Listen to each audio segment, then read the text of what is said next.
Hi guys, thanks for tuning in to the Scan Tool Network. A really quick demonstration of the iCarsoft EU Pro Kit, which is available at Diagnostic World. It's www.diagnostic-world.com. I will pop a link to this kit in the description below this video. Fakes and clones do exist, unfortunately, so if you want to make sure you're getting a genuine and official product, please do use the links in the description below this video.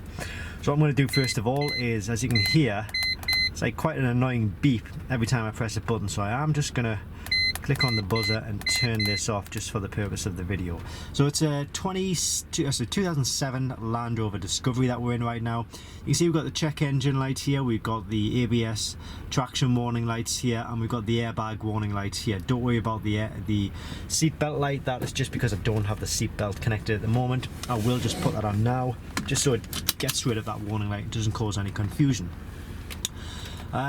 Yeah, so we got this tool plugged into the diagnostic port, 2007 Land Rover Discovery 3, and we're going to get rid of all of these warning lights on the dashboard with this tool. Just a quick demonstration to show you how this tool works on a vehicle like this. Okay, so we're going to click into diagnostics, and then we're going to select our manufacturer, which is Land Rover.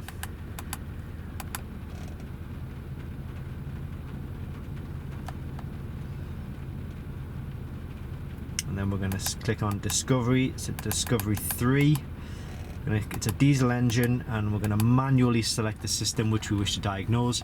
So first of all, we'll start with the diesel engine, and that is what's causing the check engine light. That's the system to which that relates to. So we're going to click on the fault code, and we've got a fault code. We've got one of three. We've got a unique fault code at the top and a description of the fault here. If you're not sure on what these fault codes mean, copy the information into a Google search engine. It will guarantee you to give you the answer, because if you're getting this fault, other people will have had this fault as well. So it gives us, depending on the nature of the fault, might give you one fault, might give you three faults, all relating to the same thing. In this case, they all do relate to the same thing. Faulty mass airflow sensor, which has been re-plugged in, and we're going to click on to clear fault memory, or replace, should I say, clear fault memory. And when I do this, when I click F2 to OK this, just keep one eye on the check engine light. There we go, that has gone. That's really easy, quick and simple to do, providing you have done the fix. Then we'll do the airbag light, so that's the SRS system, and again it works in the exact same way, in which it'll give you a unique fault code, a description of the fault, and I'll tell you how many faults there are. In this case, there was a loose connection on the passenger side, a fault which we did trigger actually, just basically for the purpose of the video, to show you that how this the warning light can be reset. So we go to clear fault memory and click O2.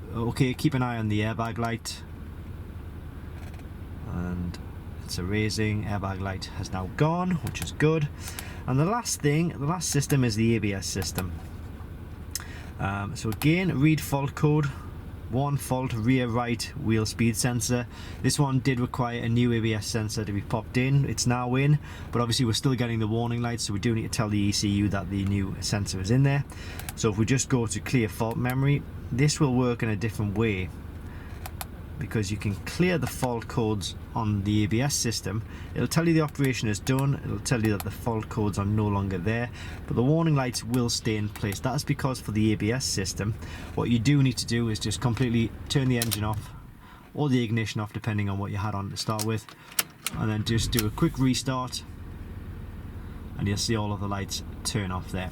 So that is how that works. Just show you quickly the rest of the systems that I can potentially diagnose or reset within these vehicles. It all really depends on the vehicle. This is a 2007 Discovery 3. If you were using this on, say, a 2014 Discovery, then the list of systems would be completely different. It all really depends on the vehicle that you're actually in, okay? So just bear that in mind. But it does work on a lot of European makes, a lot of European manufacturers. I'll just show you those quickly.